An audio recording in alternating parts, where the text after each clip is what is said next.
महाराष्ट्र राज्याचे शिक्षण मंत्री दादा भुसे आता माझ्याकडे येऊन गेले. त्यांची भूमिका त्यांनी सांगण्याचा प्रयत्न केला. जी संपूर्ण भूमिका मी पूर्णपणे फेटाळून लावली आणि आम्हाला ते मान्य नाही म्हणून सांगितलं. कोणत्याही प्रकारे ते जे काही दाखले देत होते त्याच्यामध्ये देखील खरं तर 5वी पासून नंतरच या सगळ्या गोष्टींचा तिसऱ्या भाषेचा किंवा ऑप्शनल भाषांचा विषय येतो. त्यांनी हेही मान्य केलं की राष्ट्रीय शिक्षण धोरण जे आहे त्याच्यामध्ये देखील अशा प्रकारची कुठचीही गोष्ट समावेश केलेला नाहीये. त्यांनी ते राज्यांवरती टाकलेली गोष्ट आहे आणि राज्यांवरती टाकलं असताना हे का करतायत किंवा ह्यांना का करायचंय मी हे अजून अनाकलनीय आहे. मी हेही सांगितलं की म्हटलं ते काय ते तुमच्या उच्च शाळा द्या CBSE आणि वगैरे वगैरे या सगळ्या शाळा ज्या आता नव्याने आल्या या सगळ्या IAS अधिकाऱ्यांसाठी म्हणून काढल्या गेलेल्या शाळा होत्या. त्यांच्या मुलांसाठी की त्यांना जे देशभर इकडे तिकडे फिरावं लागतं त्याच्यासाठी म्हणून त्या शाळा काढल्या गेल्या होत्या.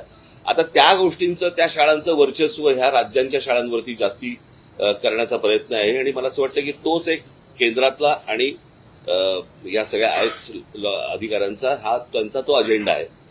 मी म्हटलं महाराष्ट्र हा का कशासाठी करायचा प्रयत्न करतोय जे बाकीची कुठचीही राज्य करायचा प्रयत्न देखील करत नाहीये.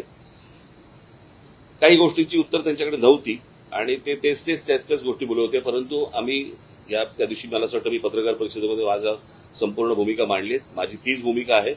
या संपूर्ण गोष्टीला आमचा पूर्णपणे विरोध असेल आहे राहणार. हिंदी किंवा इतर कुठच्याही भाषेची सक्ती महाराष्ट्रामध्ये होऊ देणार नाही म्हणजे नाही. आणि या गोष्टींसाठी म्हणून मी सर्व पक्षांना आवाहन करतोय की येत्या 6 जुलैला गिरगाव चौपाटीवरून मोर्चा काढायचा निर्णय आम्ही घेतलेला आहे. त्या संपूर्ण मोर्चामध्ये कुठेही कोणताही झेंडा नसेल. तो संपूर्ण मोर्चा हा मराठी माणसाचा असेल. त्या मोर्चाचं नेतृत्व मराठी माणूस करेल. आम्ही जे शिक्षण तज्ज्ञ आणि जे इतर भाषा तज्ज्ञ आणि इतर जे साहित्यिक आणि इतर जे लोक आहेत यांच्याशी देखील आम्ही बोलणार आहोत. माझं पत्र त्यांना जाणार आहे. सर्वांना त्या मोर्चाला आम्ही तिथे बोलणार आहोत. सर्व पालकांना आम्ही आमंत्रण देत आहोत. सर्व विद्यार्थ्यांना आम्ही आमंत्रण देत आहोत. सरकारला एकदा कळू देत की महाराष्ट्राच्या मनात काय आहे ते. आणि महाराष्ट्राने संपूर्ण ताकद मला असं वाटतं 6 जुलै रोजी सकाळी 10 वाजता गिरगाव चौपाटीवरनं हा मोर्चा निघेल. सरकारला ही गोष्ट कळाली. रविवार एवढ्यासाठी निवडलाय कारण विद्यार्थ्यांना आणि पालकांना यायला जमेल म्हणून आणि त्याच्यासाठी म्हणून रविवार हा निवडलेला आहे. बाकीच्या राजकीय पक्षांशी देखील मी चर्चा करणार आहे. त्यांच्याशीही मी बोलणार आहे आणि सर्वांनी मला असं वाटतं महाराष्ट्रातल्या प्रत्येकाने याच्यामध्ये सामील व्हावं. कारण हा जो कट आहे याला कटच म्हणेन मी. महाराष्ट्राचं मराठीपण हे घालवण्याचा जो कट आहे हा उद्ध्वस्त करण्यासाठी मला असं वाटतं तमाम सर्व मराठी बांधवांनी भगिनींनी मातांनी त्या विद्यार्थ्यांनी सर्वांनी त्या मोर्चामध्ये सहभागी व्हावं अशी माझी त्यांना सर्वांना विनंती आहे. इथे कोणताही झेंडा नसेल. फक्त मराठी हा एक अजेंडा असेल आणि त्या अजेंड्यासाठी म्हणून सर्वांनी महाराष्ट्रातल्या तमाम मराठी बांधवांनी या मोर्चामध्ये सामील व्हावं आणि सरकारला दाखवावं सांगावं. आज मोठे साहित्यिक आपले एलकुंचवार यांनी देखील विरोध दर्शवला. सर्वजण विरोध दर्शवत आहेत आणि अशा वेळेला मला हेही बघायचंय की कोण कोण त्या मोर्चामध्ये सामील होत आहेत. इतर राजकीय पक्षांच्या व्यतिरिक्त इतर कोण कोण सामील होत आहेत आणि कोण येणार नाहीत हेही मला बघायचंय. म्हणजे नुसते तोंड देखले बाकीचे नुसते बोलत असतात. मला असं वाटतं ही अत्यंत महत्वाची लढाई आहे. महाराष्ट्राच्या दृष्टिकोनातनं मराठी माणसाच्या दृष्टिकोनातनं ही खूप महत्वाची लढाई आहे आणि या लढाईमध्ये संपूर्ण महाराष्ट्राने उतरावं असं मी महाराष्ट्राला आवाहन करीन. 6 तारखेला सकाळी 10 वाजता गिरगाव चौपाटीवरून हा मोर्चा निघेल. बाकीच्या सगळ्या राजकीय पक्षांशी माझी चर्चा होईल. उद्धव ठाकरेंनी देखील एक पत्रकार परिषद घेतली, त्यांची देखील भूमिका स्पष्ट आहे की या मुद्द्याला त्यांचा विरोध आहे. आपण सर्व पक्षांना, सर्व मराठीजनांना आवाहन करणं स्वाभाविक त्यांचाही पक्ष आहे. तुम्ही त्याबद्दल काय सांगा? त्यांनाही आवाहन करा का? कारण एकच महाराष्ट्रातले राजकीय पक्ष म्हटलं आल्यानंतर ते पण आलेच ना, त्यांच्याशीही बोलणार, त्यांच्याही लोकांशी बोलणार, आमची माणसं त्यांच्याशी लोकांशी बोलणार. तुम्हाला आठवत असेल की ज्याच्यावरती इतके दिवस जे तुमचं जे चालू होतं ना सगळं, ते माझं वाक्य आपण लक्षात घ्या, कुठच्याही वादा आणि भांडणापेक्षा महाराष्ट्र मोठा आहे. हे तुम्हाला वाक्य तुम्हाला 6 तारखेला कळेल.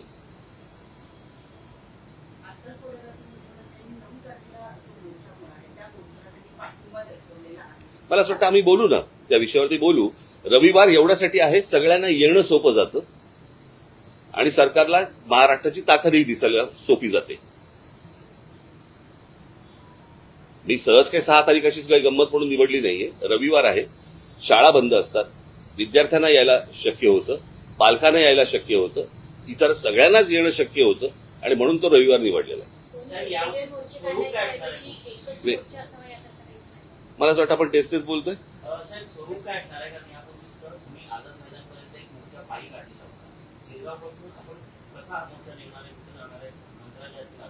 आझाद मैदान.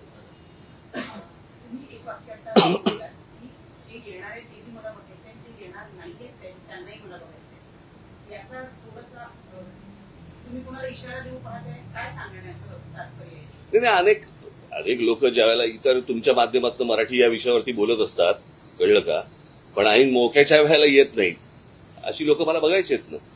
मग त्याच्यामध्ये अनेक कलावंत पण असतील.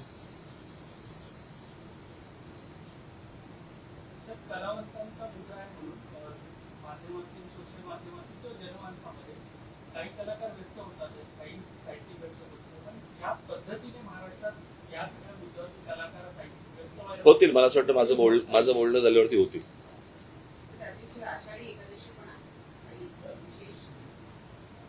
विठ्ठलाला साकडं घालू, सरकारला सुबुद्धी देऊ.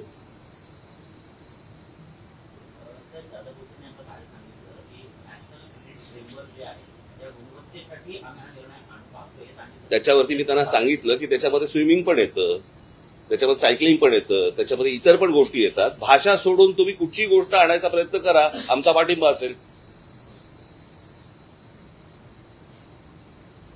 जर त्या वयामध्ये मुलं जर समजा स्विमिंग शिकली किंवा इतर ऍक्टिव्हिटीज जर समजा ते शिकले तर चांगली गोष्ट नाही का? भाषेचं बंधन का आणताय? याच्या मागे लॉजिक काय आहे?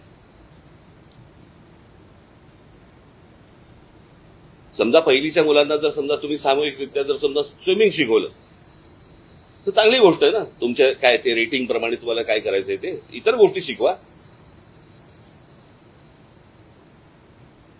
म्हणजे आता जे गोष्ट सांगताय ती त्यांच्या GR मध्ये आहे का? त्याच्यामध्ये फक्त भाषा आहे.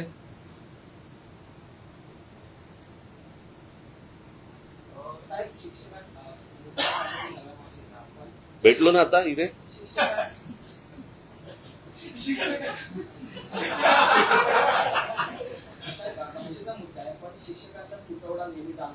ते पण त्यांना सांगितलं, ते पण त्यांना मी सांगितलं. आता सांगतायत ते की 10,000 शिक्षक आम्ही भरती करणार. पगार द्यायला पैसे आहेत का?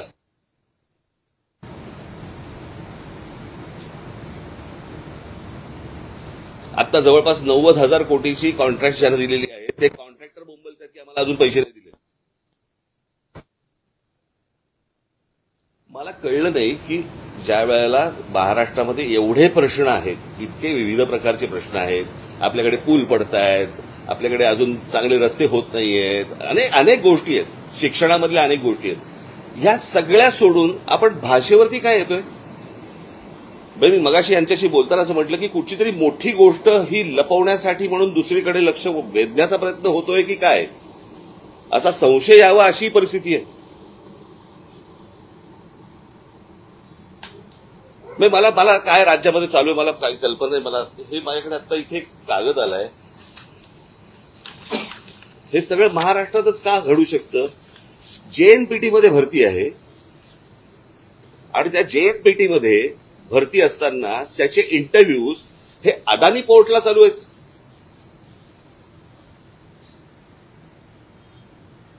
तर काय चालू आहे महाराष्ट्रामध्ये मला समजलं नाही. म्हणजे तुम्ही भाषेवरती सगळ्या गोष्टी आणताय, तुम्ही इकडच्या ज्या काही आस्थापना आहेत त्याच्यामध्ये तुम्ही त्या सगळ्या गोष्टी देण्याचा प्रयत्न करता, जमिनी जातायत, आमची भाषा घालवण्याचा प्रयत्न करताय. काय काय म्हणजे काय चालू आहे महाराष्ट्रात? आणि हे जे अनेक जे विषय आहेत महाराष्ट्राशी संबंधित, मला असं वाटतं की त्या सगळ्या गोष्टींचा एक सामूहिक त्याला विरोध, कळलं का, खास करून हिंदीला, खास करून हे भाषेच्या सक्तीला, याच्यासाठी म्हणून तो 6 तारखेचा मोर्चा आहे. मी बाकीच्या राजकीय पक्षांशी मी बोलीनच आणि मला असं वाटतं आपण 6 तारखेला भेटू.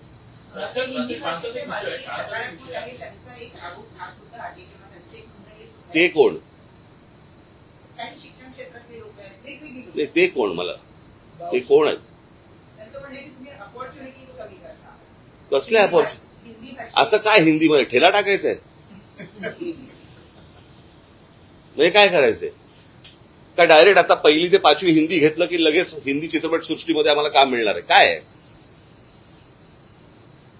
तुमचं? काय वाकडं झालं?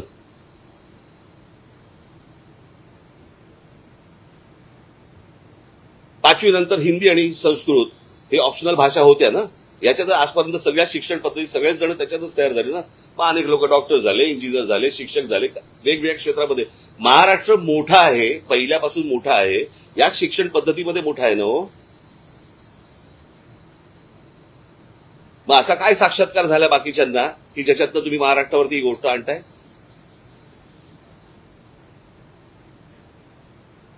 पाचवी नंतर हिंदी घेऊन, मला असं वाटतं हिंदी घेऊन म्हणण्यापेक्षा हिंदी ऑप्शनल असताना हिंदी संस्कृतमध्ये शिकून दादा भोसे झाले का शिक्षण मंत्री?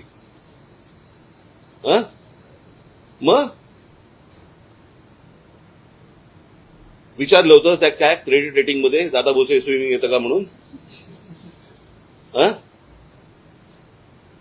ठीक आहे.